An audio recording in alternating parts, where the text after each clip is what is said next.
बच्चों, क्या हाल? सब चंगा? मैं हूं यशराज, आपका स्वागत करता हूं आपके YouTube चैनल फिजिक्स कक्षा विद यशराज में।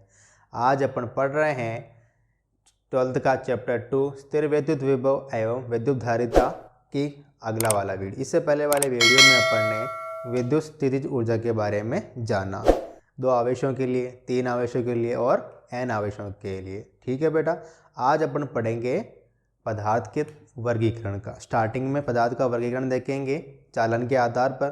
उसके बाद अपन देखेंगे बद्ध एवं फ्री आवेश या मुक्त एवं बद्ध आवेश। उसके बाद अपन देखेंगे किसी चालक का बाह्य विद्युत क्षेत्र में व्यवहार किस प्रकार होता है। ठीक है बेटा, शुरुआत करते हैं। सबसे पहले आप हेडिंग डाल लीजिए चालक एवं अचालक। चालक एवं अचालक, या इसको अपन विद्युत रोधी लिख दें, विद्युत रोधी। कुचालक भी कह सकते हैं अपन इसको, कुचालक। ठीक है बेटा, ये अब पढ़ेंगे सबसे पहले। यानी कि जो पदार्थों को है विद्युत के चालन के आधार पर 2 भागों में बांटा गया है।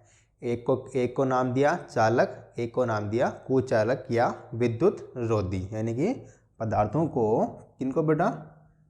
पदार्थों को चालन के आधार पर, पदार्थों को विद्युत के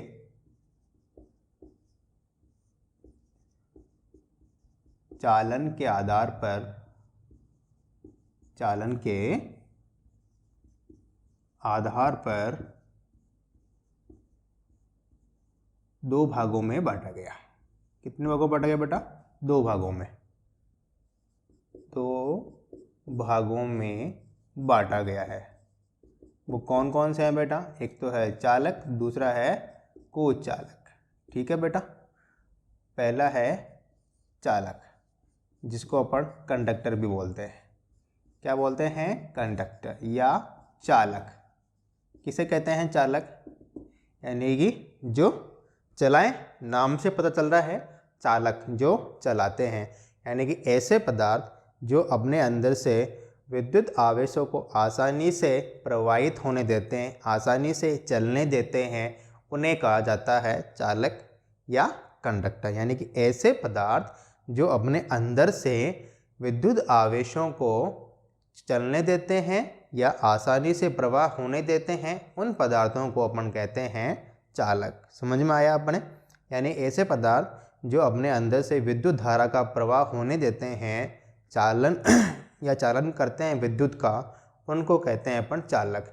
आवेशों का प्रवाह क्या? धारा ही है। आवेशों का प्रवाह हो रहा था, विद्युत धारा का भी प्रवाह हो रहा है। ठीक है, जो पदार्थ अपने से विद्युत धारा प्रवाहित होने देते हैं, उनको अपन ने नाम दिया है चालक। तो अपन इसको लिखेंगे, ऐसे पदार्थ, ऐसे पदार्थ जो अपने में से, ऐसे पदार्थ जो अपने में से आवेशों का प्रवाह, आवेशों का प्रवाह आसानी से, बिना रोक टोक के, आसानी से, जो अपने में से आवेशों, अपने में से आवेशों का प्रवाह आसानी से करते हैं, आसानी से करते हैं, उन्हें चालक कहते हैं। क्या कहते हैं बेटा? चालक। समझ में आ गया आपको? याद भी हो जाना चाहिए बेगा भी कि ऐसे पदार्थ जो अपने में से आवेशों का प्रवाह आसानी से कर देते हैं, उन्हें अपन चालक कह लेते हैं। जैसे अपने पास उदाहरण है, लोहा हो गया,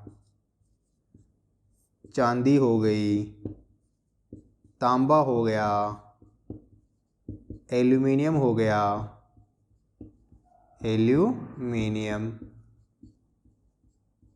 ये सभी क्या है बेटा?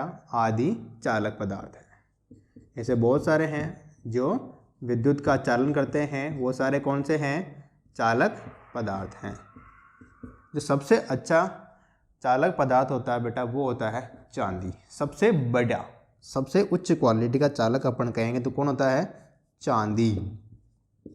चांदी सबसे अच्छा चालक होता है, सबसे अच्छा चालक होता है।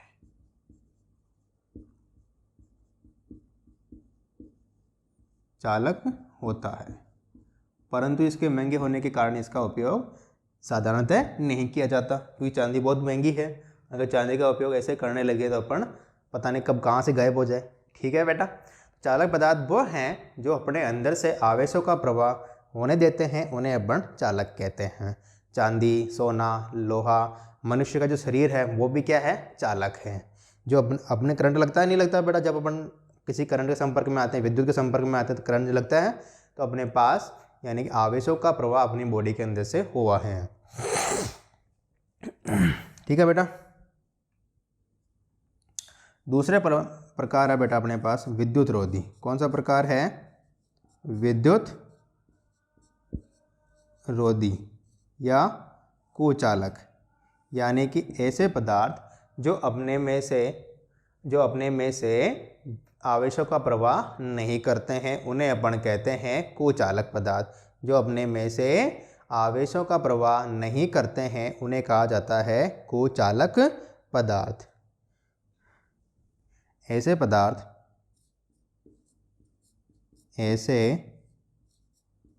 पदार्थ जो अपने में से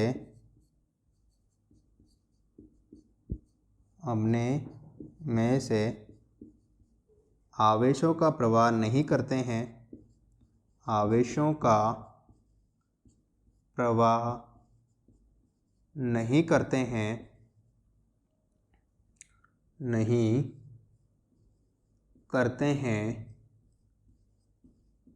उन्हें क्या नाम दिया बेटा? कुचालक या विद्युत रोधी।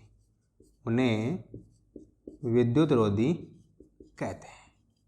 ऐसे पदार्थ जो अपने अंदर से आवेशों का प्रवाह नहीं करते हैं या होने नहीं देते हैं, उन पदार्थों को अपन ने नाम दिया है विद्युत रोधी या कुचालक या इंसुलेटर।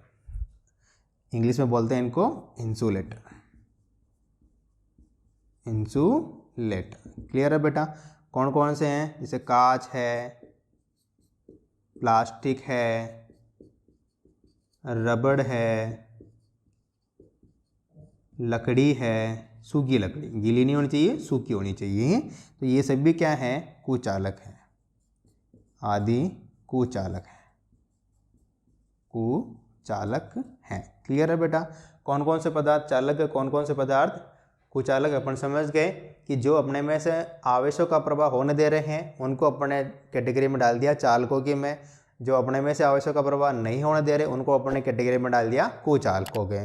चांदी होता है सबसे अच्छा चालक, ये याद रखना। चांदी कौन होता है? सबसे अच्छा कंडक्टर होता है। ठीक है बेटा, टिकट काटने के बहुत काम आता है। ठीक है, इसके बाद पढ़ते हैं बेटा अपन बद्ध आवेश एवं मुक्त आवेश। अगला अपना कंसेप्ट मुक्त। एक मिनट इसको क्लीन कर देते हैं ताकि ये हट जाएगा, वरना ध्यान इस पर तुम्हारा रहेगा। अगला टॉपिक है अपने पास मुक्त आवेश। मुक्त आवेश एवं बद्ध आवेश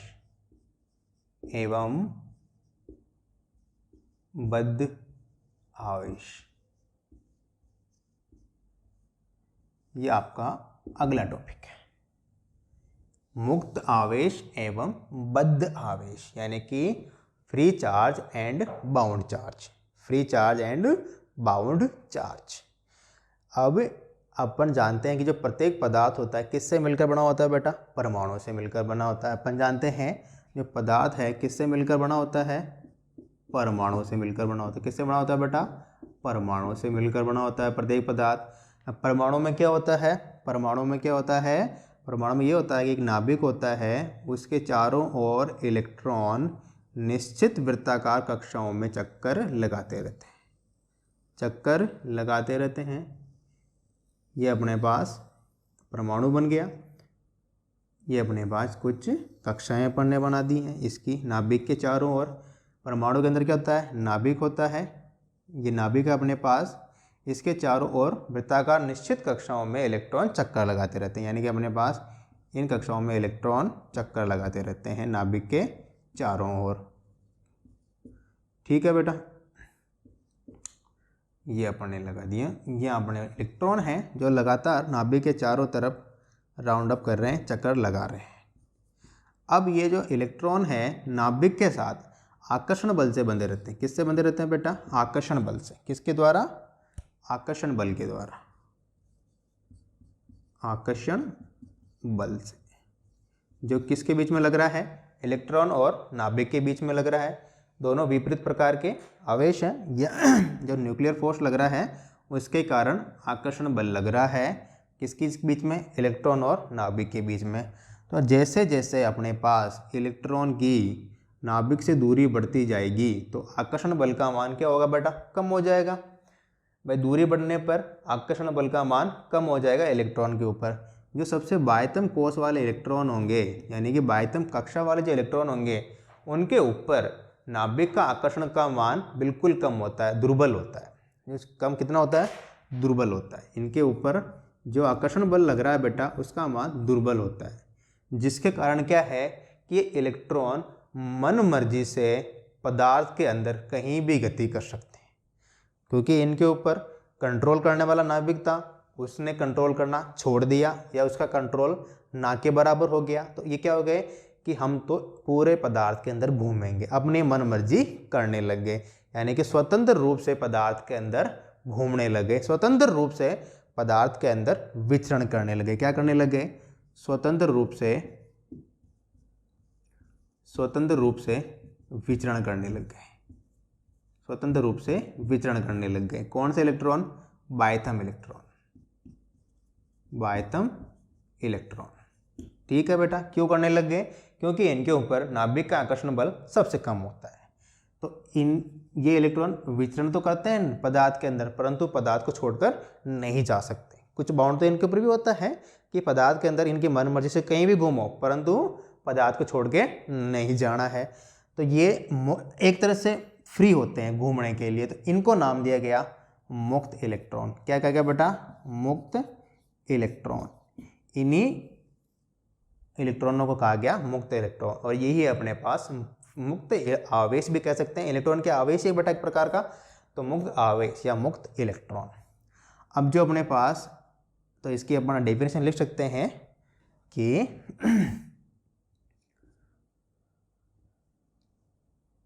चालक के मुक्त इलेक्ट्रॉन की अपने पास क्या हो गया बेटा, मुक्त इलेक्ट्रॉन।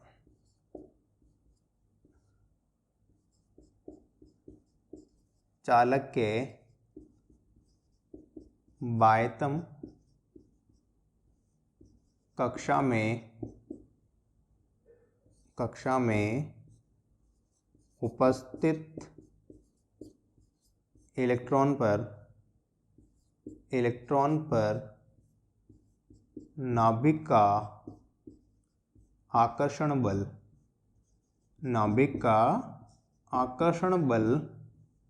दुर्बल होता है। आकर्षण बल दुर्बल होता है, जिससे ये स्वतंत्र रूप से, कैसे, स्वतंत्र रूप से पदार्थ के अंदर विचरण कर सकते हैं। इन्हें ही मुक्त इलेक्ट्रॉन कहा जाता है।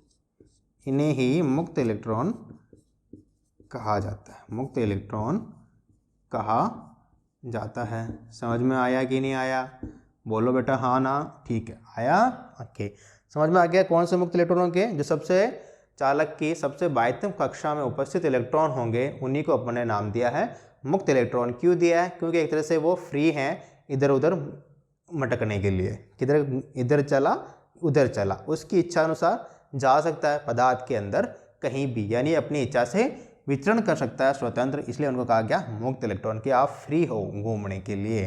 अब दूसरा होता है बेटा बद्ध इलेक्ट्रॉन या बद्ध आवेश। बद्ध इलेक्ट्रॉन, ये कौन से इलेक्ट्रॉन होंगे? जो अपने पास जो आंतरिक कक्षाओं में उपस्थित इलेक्ट्रॉन है, ये वाले इलेक्ट्रॉन, ये वाले इलेक्ट्रॉन, इनके ऊपर क्या है, जो नाभिक का आकर्षण बल है वो कैसा होगा? प्रबल होगा। कैसा होगा बेटा? प्रबल होगा। तो ये स्वतंत्र रूप से घूमने के लिए इनको जो प्रबल बल है नाभिक का, इनको स्वतंत्र रूप से घूमने नहीं देता, इनको बांध के रखता है। तो ये कहलाते हैं अपने पास बंद इलेक्ट्रॉन। कौन से इलेक्ट्रॉन? जो आंतरिक कक्षा के इलेक्ट्रॉन है उनको अपन कहते हैं बंद इलेक्ट्रॉन। तो अपन इसकी लिख सकते हैं कि आंतरिक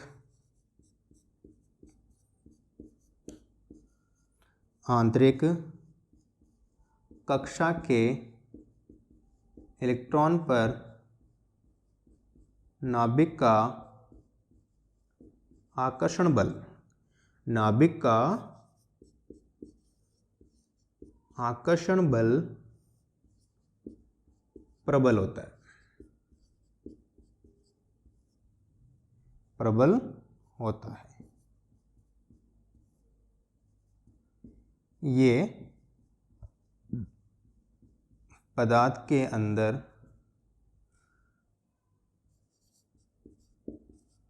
स्वतंत्र रूप से घूम नहीं सकते या विचरण नहीं कर सकते, स्वतंत्र रूप से विचरण नहीं कर सकते, विचरण नहीं कर सकते हैं। क्लियर है बेटा?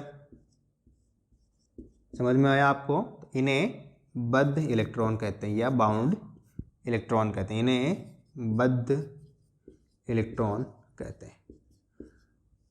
ये आपके समझ में आ गया होगा आई होप कि अपने पास जो इलेक्ट्रॉन है सबसे बाह्यतम कोश में उपस्थित है, उनके ऊपर नाभिक का आकर्षण बल सबसे कम है, तो वो एक तरह से स्वतंत्र होते हैं घूमने के लिए, तो उनको अपन ने नाम दिया मुक्त इलेक्ट्रॉन।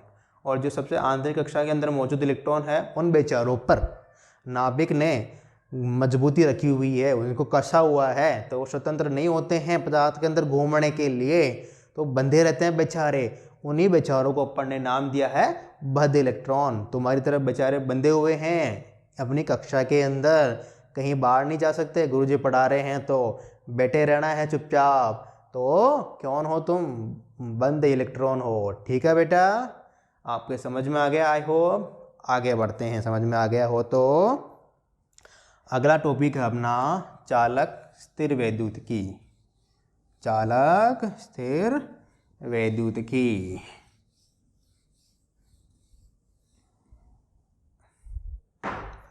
अगला अपना है कंसेप्ट चालक स्थिर वैद्युतिकी।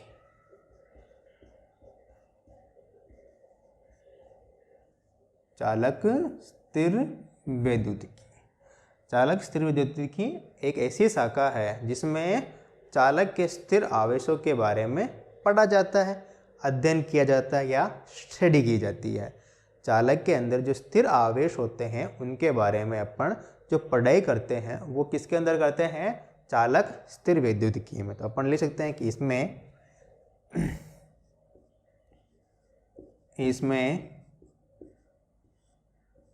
चालक में उपस्थित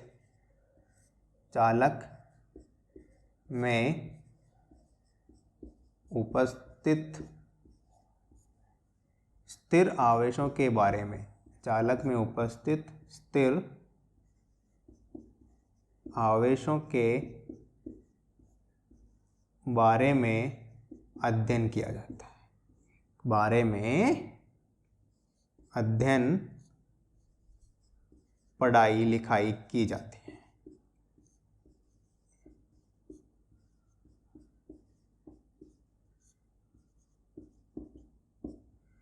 यानी कि चालक स्थिर वैद्युतिकी में इलेक्ट्रोस्टैटिक्स में जो है कंडक्टर इलेक्ट्रोस्टैटिक, इसके अंदर क्या किया जाता है बेटा कि आवेश हैं किसके अंदर मौजूद है? वो चालक के अंदर। तो चालक के अंदर जो मौजूद स्थिर आवेश है उनके बारे में पढ़ाई कर रहे हैं, उनके व्यवहार को जान रहे हैं, उनके प्रॉपर्टी को जान रहे हैं, उनके प्रॉपर्टी के बारे में पढ़ रहे हैं, तो सारा का सारा काम किसके अंदर होता है? चालक स्थिर वैद्युतिकी में। आई होप आपको समझ में आ गया होगा। अब होता है कि स्थिर विद्युत क्षेत्र में चालकों का व्यवहार। चालकों का व्यवहार स्थिर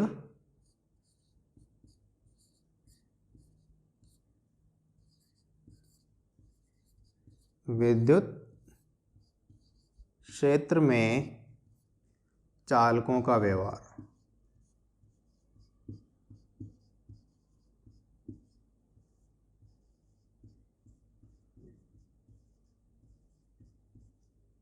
बिहेवियर।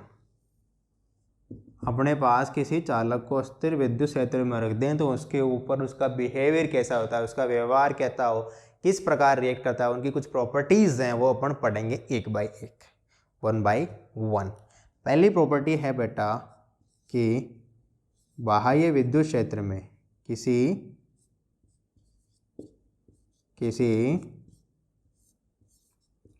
बाह्य विद्युत क्षेत्र में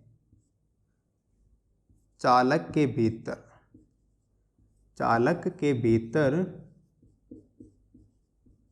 विद्युत क्षेत्र शून्य होता है।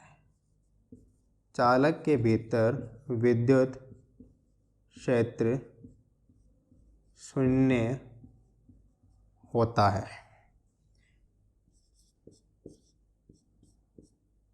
विद्युत क्षेत्र शून्य होता है, ठीक है। यानी कि अपन चालक को किसी बाह्य विद्युत क्षेत्र में रख देते हैं तो उस चालक के अंदर जो टोटल इलेक्ट्रिक फील्ड है वो कितना होगा बेटा? 0 होगा। यानी अपन ने किसी कंडक्टर को किसी एक्सटर्नल फील्ड में रख दिया तो चालक के अंदर विद्युत क्षेत्र का मान कितना हो जाएगा? 0 हो जाएगा। कैसे हो जाएगा देखते हैं। अपने पास मान लो अपने पास कोई बाह्य विद्युत क्षेत्र है, ये लो अपने पास ये बाह्य विद्युत क्षेत्र अपने पास, ये अपन ने जनरेट कर दिया। इधर पॉजिटिव आवेश यानी कि धन आवेश, इधर ये ऋण आवेश कर देते हैं बेटा, ये ऋण आवेश। ये अपने पास विद्युत क्षेत्र बाह्य है, ई एक्सटर्नल इधर है, ई एक्सटर्नल, ठीक है। इस बाह्य विद्युत क्षेत्र में अपन ने एक चालक पदार्थ रख दिया ABCD, जिसको अपन ने नाम दिया बेटा ABCD, ABCD, ठीक है बेटा, दिया। अब अपने पास क्या होगा? चालक में क्या है बेटा? मुक्त इलेक्ट्रॉन। कौन से हैं? मुक्त इलेक्ट्रॉन है। तो मुक्त इलेक्ट्रॉन जैसे ही बाह्य विद्युत क्षेत्र के संपर्क में आएंगे तो उन पर क्या होगा? बाह्य विद्युत क्षेत्र के विपरीत बल लगने लग जाएगा। यानी कि वो अपना बाह्य विद्युत क्षेत्र इस दिशा में है तो उनके ऊपर इसके अपोजिट डायरेक्शन में बल लगेगा। तो सारे के सारे इलेक्ट्रॉन इधर आना स्टार्ट कर देंगे, इधर आकर यानी कि AD भाग पर आकर इकट्ठा होने लग जाएंगे, AD भाग पर आकर इकट्ठा होने लग जाएंगे। और सारा धनावेश किधर आ जाएगा बेटा? BC भाग पर। कि क्यों आया ये? क्योंकि अपने पास जो मुक्त इलेक्ट्रॉन थे स्वतंत्र रूप से घूमने के लिए राजी थे, परंतु जैसे ही बाह्य विद्युत क्षेत्र के संपर्क में आए तो उन पर विद्युत क्षेत्र के विपरीत बल लगने लग गया। तो इलेक्ट्रॉन इधर आने लग गए और धनावेश इधर इकट्ठा होने लग गए, यानी कि आवेशों का पुनर्वितरण प्रारंभ हो गया। क्या वो प्रारंभ हो गया बेटा? आवेशों का पुनर्वितरण। आवेशों का पुनर्वितरण हो गया।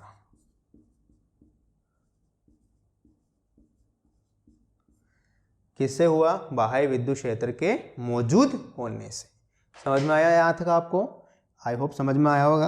अब क्या बेटा, जो अंदर आवेशों का पुनर्वितरण हुआ उससे भी क्या अपन देख रहे हैं कि अपन यहाँ पे भी एक विद्युत क्षेत्र उत्पन्न हो गया है आवेशों के पुनर्वितरण से। आवेशों के पुनर्वितरण से एक विद्युत क्षेत्र उत्पन्न हो गया है जिसको अपन कहते हैं प्रेरित विद्युत क्षेत्र। क्या कहते हैं बेटा उसको? प्रेरित विद्युत क्षेत्र। प्रेरित विद्युत क्षेत्र EP। ये वाला जो है EP प्लस से माइनस की ओर होगा अपना। ये भीतर भी अंदर एक विद्युत क्षेत्र उत्पन्न हो गया जिसको अपन ने नाम दिया प्रेरित विद्युत क्षेत्र। तो अपने पास इलेक्ट्रॉनों का या आवेशों का पुनर्वितरण तब तक होता रहता है जब तक कि ईपी का मान ई एक्सटर्नल के बराबर ना हो जाए। कब तक होता रहता है बेटा?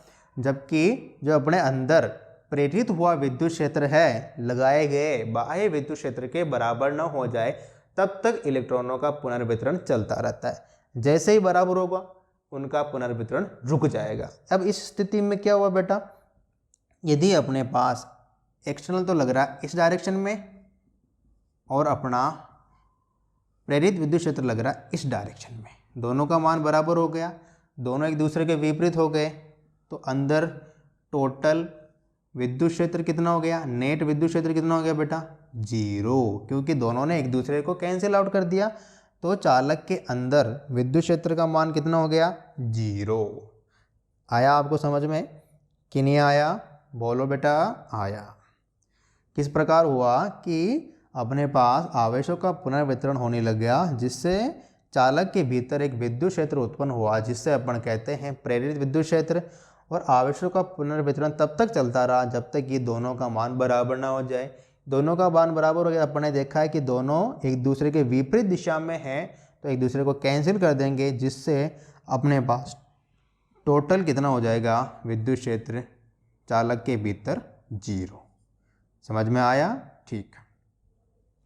आप इसको लिख सकते हो कि किसी चालक को बाह्य विद्युत किसी चालक ABCD को बाह्य विद्युत क्षेत्र E एक्सटर्नल में रखने पर चालक के मुक्त इलेक्ट्रॉन AD भाग पर इकट्ठा होने लग जाते हैं तथा चालक के धन आवेश BC भाग पर इकट्ठा होने लग जाते हैं। आवेशों के इस पुनर्वितरण के कारण चालक के अंदर एक विद्युत क्षेत्र उत्पन्न होता है जिसे अपन प्रेरित विद्युत क्षेत्र EP कहते हैं। आवेशों का पुनर्वितरण तब तक चलता रहता है जब तक कि प्रेरित विद्युत क्षेत्र का मान बाह्य विद्युत क्षेत्र के बराबर न हो जाए। इस स्थिति में बाह्य विद्युत क्षेत्र तथा प्रेरित विद्युत क्षेत्र बराबर एवं विपरीत होने के कारण एक दूसरे को निरस्त कर देते हैं। परिणाम स्वरूप चालक के भीतर कुल या नेट विद्युत क्षेत्र का मान 0 हो जाता है।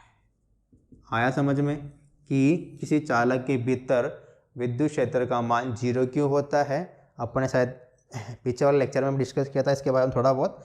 आई होप आपको अच्छे से क्लियर हो गया। आप लोगों ने लिख भी लिया होगा जो मैंने बोला, आपको वापस धीरे धीरे लिख लेना। ठीक है बेटा। दूसरी प्रॉपर्टी EP के ऊपर ने क्या नाम दिया बेटा? प्रेरित विद्युत क्षेत्र। प्रेरित, ये प्रेरित हुआ है बाह्य क्षेत्र के कारण इसलिए इसको नाम दिया प्रेरित विद्युत क्षेत्र। क्लियर है? दूसरी प्रॉपर्टी, दूसरा व्यवहार होगा अपने पास कि चालक के बाहर जो विद्युत क्षेत्र होता है चालक के पृष्ठ के लंबवत होता है। दूसरा है कि चालक के बाहर विद्युत क्षेत्र चालक के बाहर विद्युत क्षेत्र चालक के पृष्ठ के लंबवत होता है। चालक के पृष्ठ के लंबवत होता है। लंबवत होता है। चलो बेटा समझते हैं इसको कि चालक के बाहर जो विद्युत क्षेत्र होगा वो हमेशा चालक के पृष्ठ के परपेंडिकुलर रहना चाहिए या परपेंडिकुलर होगा। क्यों होगा समझ लेते हैं अपन। मान लेते हैं अपने पास चालक पदार्थ है, ये अपने पास चालक है। मान लेते हैं अपने पास कि जो अपना E है लंबवत ना होकर, जो अपना E है लंबवत ना होकर इसकी पृष्ठ से थीटा कोण पर है, इसकी पृष्ठ से थीटा कोण पर है। माना के लंबवत नहीं है, अपना जो बाह्य विद्युत क्षेत्र है चालक के पृष्ठ के साथ थीटा कोण पर है।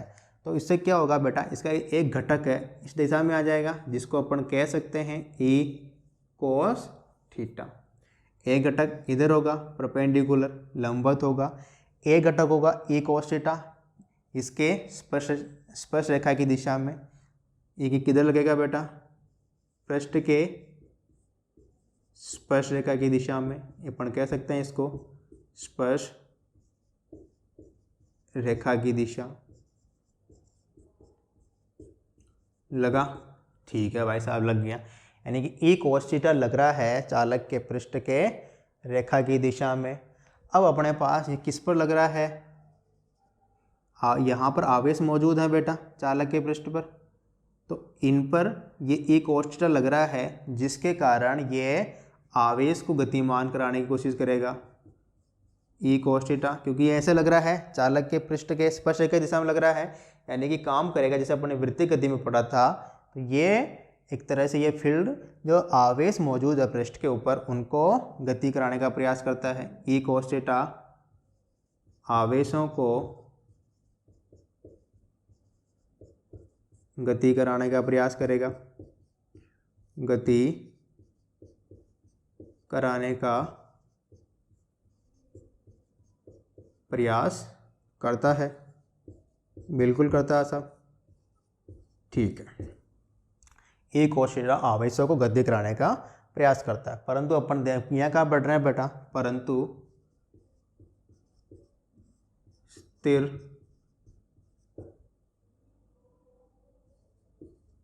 वैद्युतिकी में आवेश स्थिर होते हैं। आवेश क्या होता है बेटा, स्थिर होते हैं, यानी कि आवेश गति नहीं करने चाहिए। तो आवेश गति कब नहीं करेंगे, जब ई कोस थीटा का मान 0 हो, तभी नहीं करेगा ना बेटा। तो ई कोस थीटा बराबर कितना होगा 0, यानी कि कोस थीटा बराबर कितना हो गया बेटा 0, अर्थात थीटा के किस वैल्यू पर कोस थीटा का मान 0 होता है बेटा 90 डिग्री पर, अर्थात अपने पास केवल पृष्ठ के लंबवत घटक ही मौजूद होगा, स्पर्श रेखा वाला घटक का मान मौजूद नहीं होगा। समझ में आया आपको?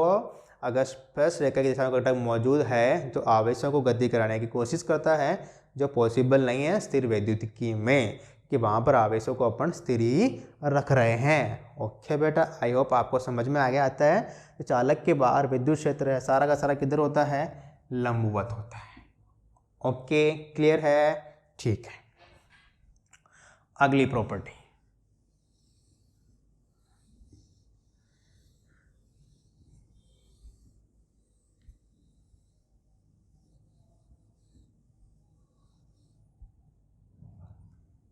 थर्ड प्रॉपर्टी, स्थितिकी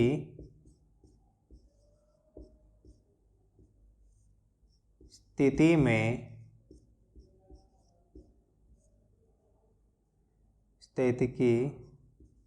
स्थिति में चालक के भीतर, चालक के अंदर या भीतर कोई अतिरिक्त आवेश नहीं होता है, कोई अतिरिक्त आवेश नहीं होता है।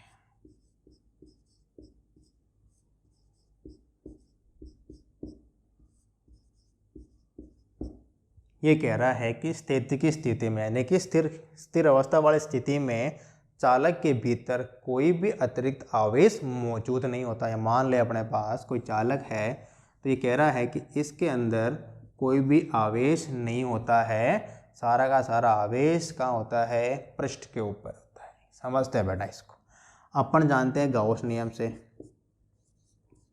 गाउस नियम से चालक के अंदर, चालक के अंदर गाउस नियम लगाएं चालक के अंदर, पर गाउस नियम क्या कहता है, ई डॉट डी एस, यही कहता है। मान लेते हैं अपने पास को क्षेत्रफल है चालक के अंदर डी एस, ये किसके बराबर होता है, समेशन क्यू अपॉन एप्सिलॉन के बराबर होता है। अब चालक के भीतर यानी कि ई अंदर कितना होता है, अभी अपन ने देखा कितना होता है बेटा 0, तो समेशन क्यू कितना हो गया 0, यानी कि आवेश टोटल कितना हो गया अंदर 0। अर्थात चालक के भीतर कोई भी आवेश मौजूद नहीं होता। यदि अपन उसको एक्स्ट्रा आवेश देते हैं तो भी सारा का सारा आवेश कहाँ आ जाएगा, पृष्ठ पर आ जाएगा। तो अपन लैंग्वेज लिख सकते हैं, अतः चालक के भीतर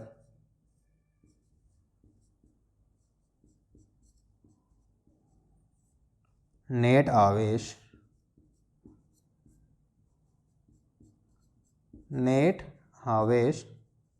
शून्य होता है, यदि कोई अतिरिक्त आवेश विद्यमान हो, यदि कोई अतिरिक्त आवेश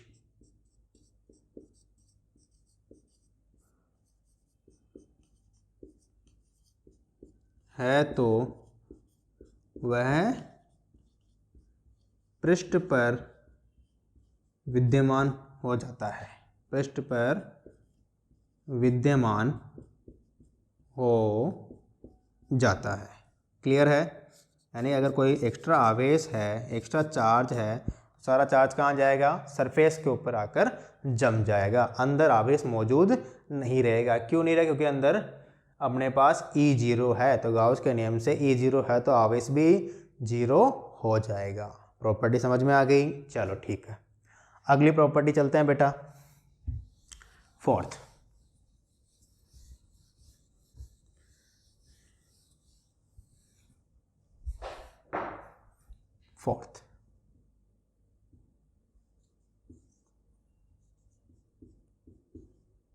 चालक के भीतर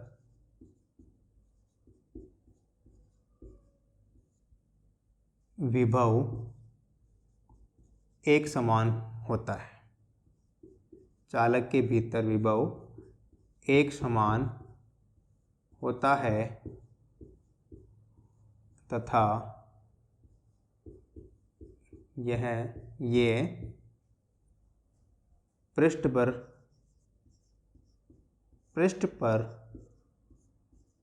विभव के समान होता है,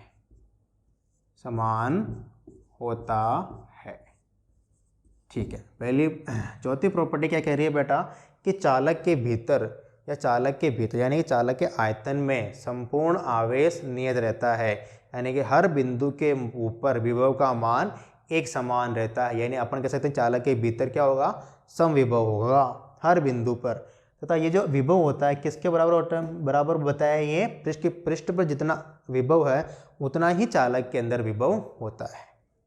इसको समझते हैं अपना बेटा। मान लेते हैं अपने पास ये अपना कोई चालक है बेटा, ठीक है। पहले पढ़ते हैं कि चालक के भीतर विभव एक समान होता है, राइट। अब चालक के अंदर विद्युत क्षेत्र कितना है बेटा, 0 है सर, अभी अपन ने पढ़ा है, ठीक है। मान लेते हैं कोई बिंदु A है और B है चालक के भीतर।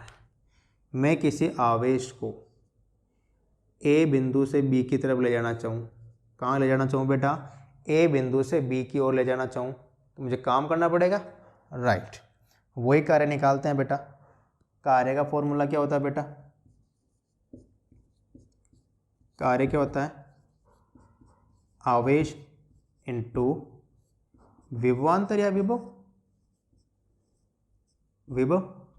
ठीक है बेटा। अब विभव किसके द्वारा निकालना है बेटा, E के द्वारा।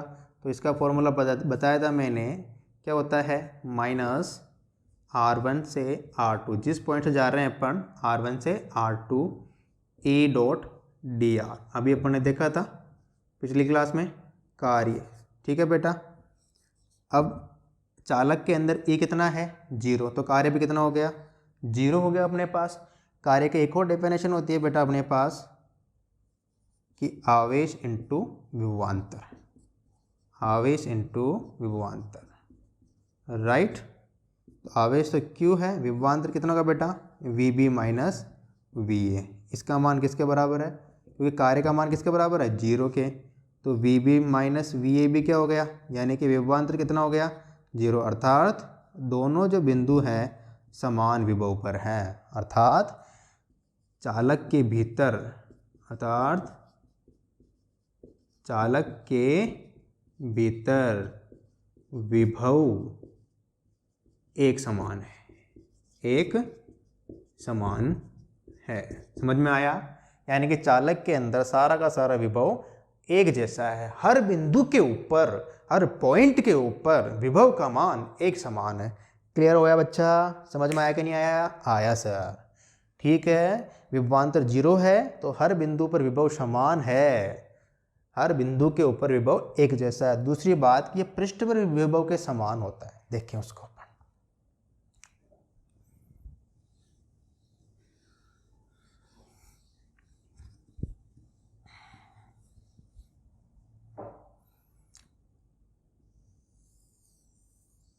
ठीक है बेटा, अब पृष्ठ पर क्या होता है, जो बाह्य विद्युत क्षेत्र है, विद्युत क्षेत्र है, ये चालक के बाहर पृष्ठ के लंबवत होता है, राइट।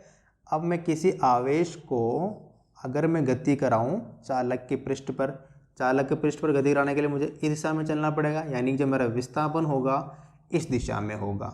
और अगर मैं किसी आवेश को चालक के पृष्ठ पर गति कराना चाहूँ, किसी आवेश को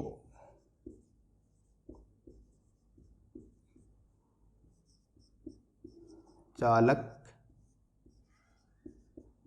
के पृष्ठ पर, थोड़ी राइटिंग अच्छी नहीं आ रही है आजकल, हैंडल कर लेना, पृष्ठ पर गति कराने में कार्य, गति कराने में कार्य, ठीक है बेटा।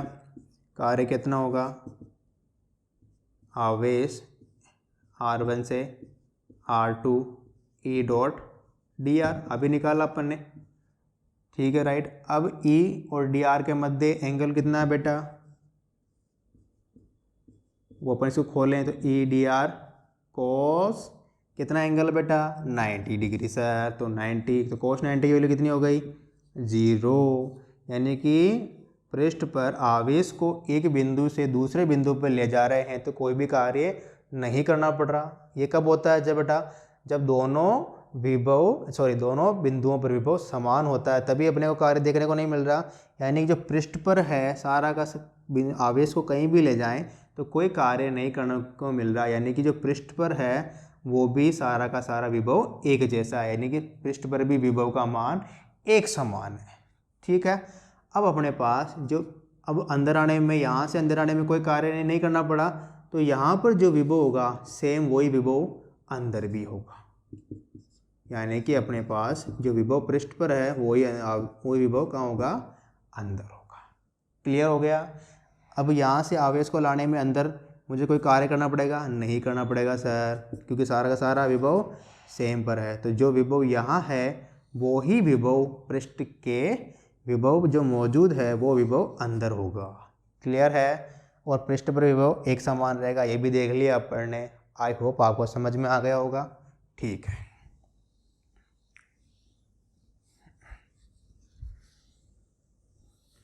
लास्ट प्रॉपर्टी 5, चालक के बाहर विद्युत क्षेत्र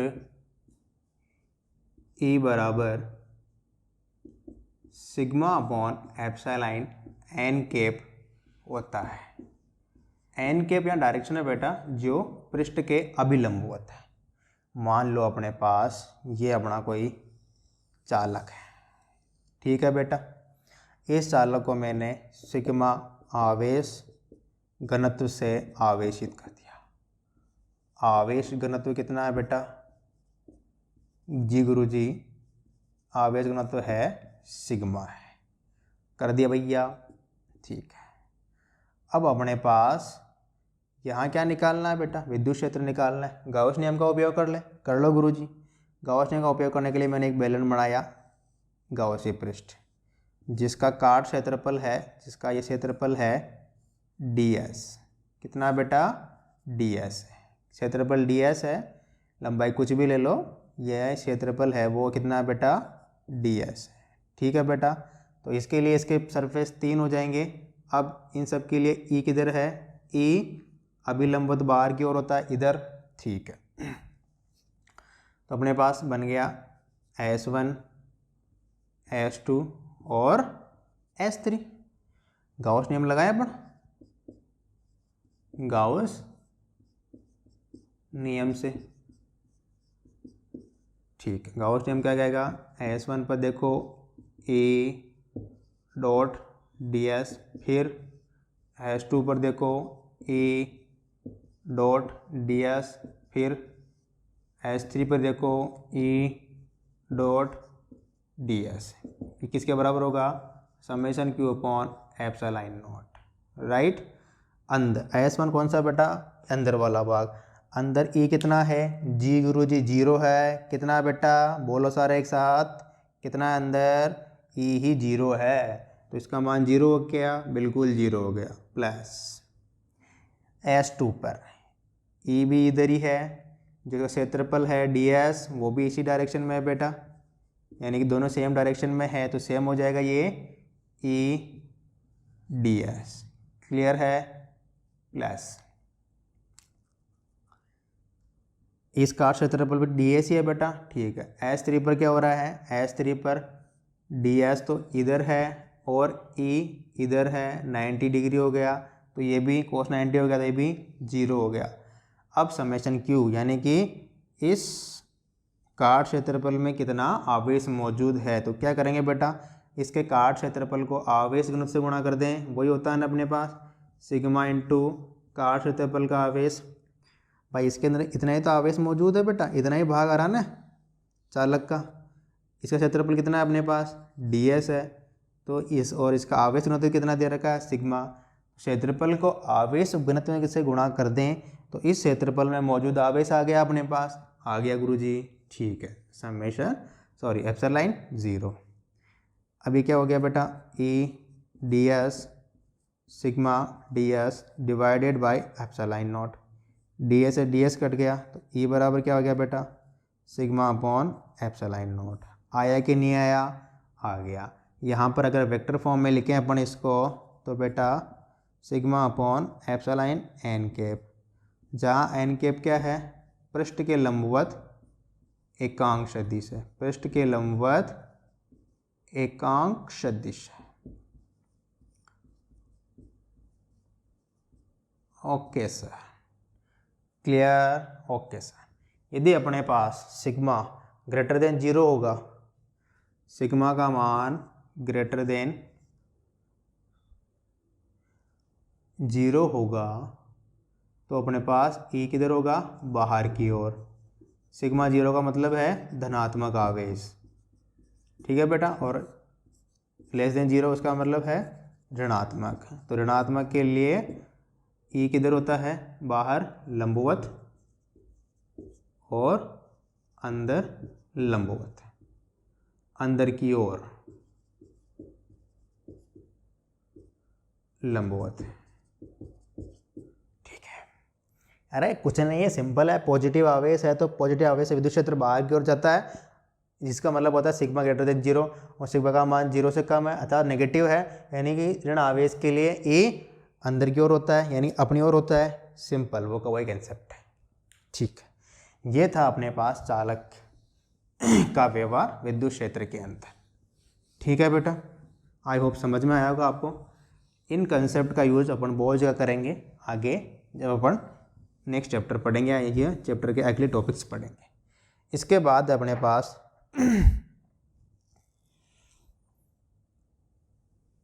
स्थिर विद्युत परिरक्षण,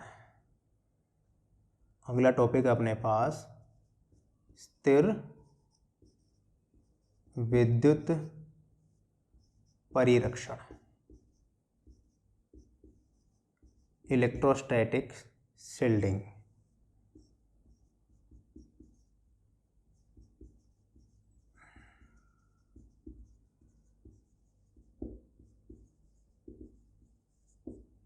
इलेक्ट्रोस्टैटिक शील्डिंग, एक मिनट।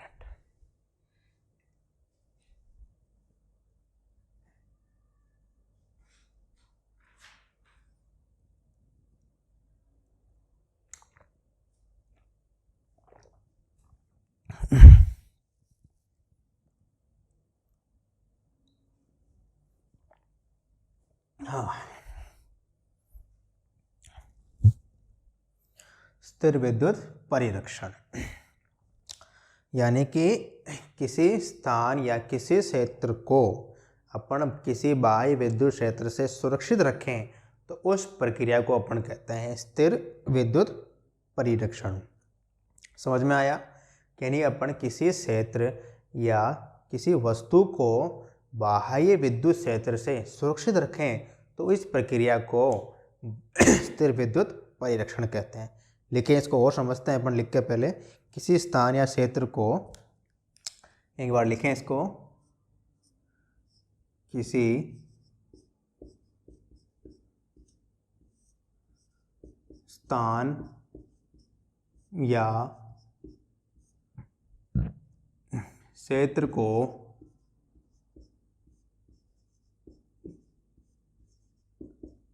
बाह्य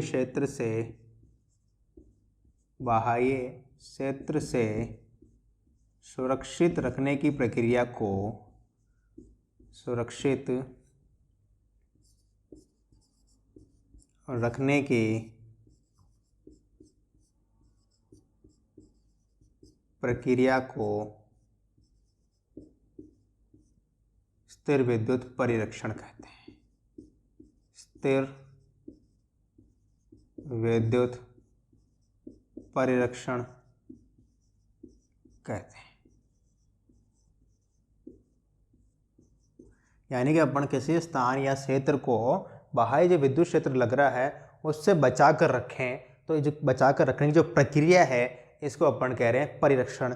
जैसे अपन चीज़ों को सड़ने से बचाते हैं, परीक्षण करते हैं उनको डीफ्रीज करके, उसी प्रकार का सिस्टम है कि अपन किसी स्थान या क्षेत्र को जो बाह्य क्षेत्र लग रहा है उससे कैसे बचा कर रखें। जो अपने पास जो बाह्य क्षेत्र लग रहा है उससे किसी क्षेत्र या स्थान को कैसे बचाएं, तो उनमें जो बचाने की प्रक्रिया है उसी को अपन कह रहे हैं स्थिर विद्युत परिरक्षण।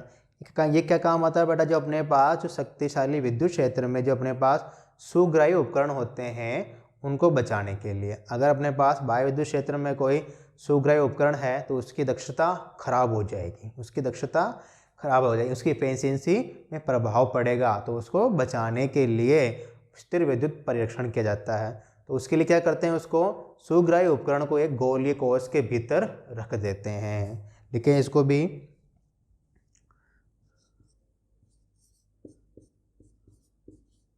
शक्तिशाली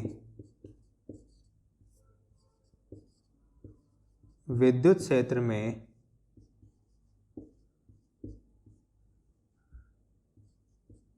सुग्राही यानी कि जो अच्छे चालक हैं, सुग्राही उपकरणों को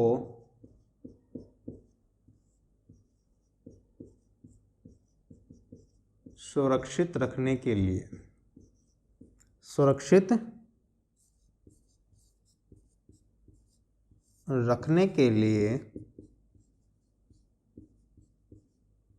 उन्हें चालक गोलीय कोष के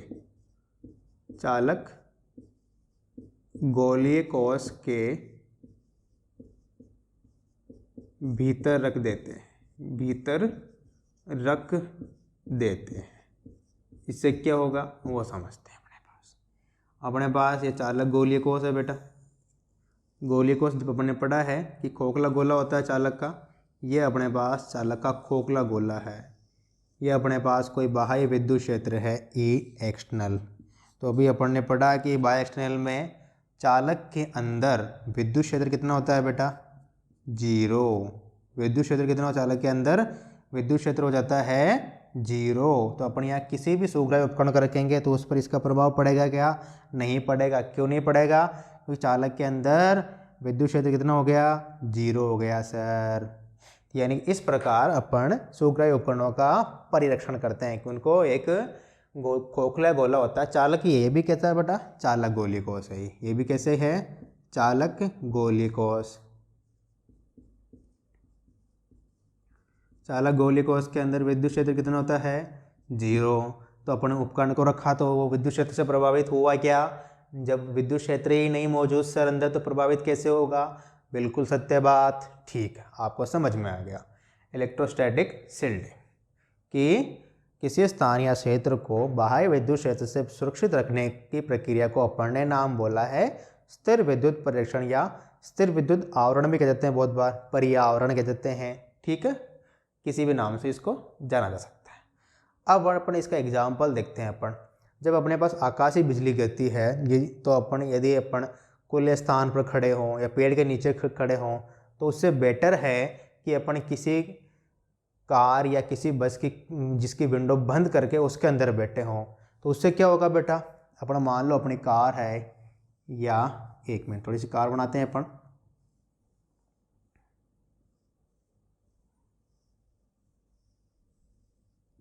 ये अपने कार इसके अंदर बैठ गई खिड़की बंद करके, तो ये क्या बन गया? एक तरह से चालक गोलीकोष बन गया।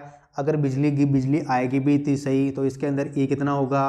0। तो अपन सुरक्षित रह पाएंगे। तो अपन जब भी बारिश बिजली हो, बारिश जो आकाशीय बिजली है उसे बचने के लिए खुले स्थान या पेड़ के नीचे बैठने के बजाय बंद जो कार होती है या बस होती है उसके अंदर बैठना सुरक्षित रहता है। क्यों रहता है बेटा? वो इसी रहता है कि ये भी चालक होती है तो अपने पास इसके अंदर विद्युत क्षेत्र कितना पैदा हो गया? बाह्य विद्युत क्षेत्र की उपस्थिति में E0। तो अपने ऊपर कोई प्रभाव नहीं पड़ेगा। ठीक है बेटा। जो जनरेटर होते हैं अपने पास, बड़े बड़े जनरेटर होते हैं उच्च वोल्टता के, उनको क्या करते हैं? लोहे के पिंजरे में रखते हैं। किस में रखते हैं बेटा? लोहे के पिंजरे में रखते हैं। लोहे का पिंजरा होता है भूसंकर्पित। कैसा होता है बेटा? भूसंकर्पित। अंदर कौन है? उच्च वोल्टता जनरेटर। उच्च वोल्ट जनरेटर है तो उनका खुद का प्रभाव भी बहुत ज़्यादा होगा, खुद का विद्युत क्षेत्र भी। यदि अपन ने इसको लोहे के पिंजरे में रख दिया जिसका भूसंकर्पण है तो उससे क्या होगा? इसके द्वारा बाहर कोई भी विद्युत क्षेत्र नहीं आ पाएगा, यानी कि वो बाहर इसका प्रभाव नहीं रहेगा। इतना बड़ा जनरेटर है तो उसका प्रभाव कुछ ना कुछ होगा ना। तो कुछ चीज़ें खराब हो तो उसके प्रभाव को कम करने के लिए उसको लोहे के पिंजरे में जो भूसंकर्पित है उसके अंदर रख दिया जाता है। आई होप आपको समझ में आएंगे कॉन्सेप्ट। अगर आपको अच्छा लगा बेटा पढ़ना मुझसे तो वीडियो को लाइक करें, शेयर करें और चैनल को सब्सक्राइब करें। Thank you for watching. मिलते हैं नेक्स्ट वीडियो में।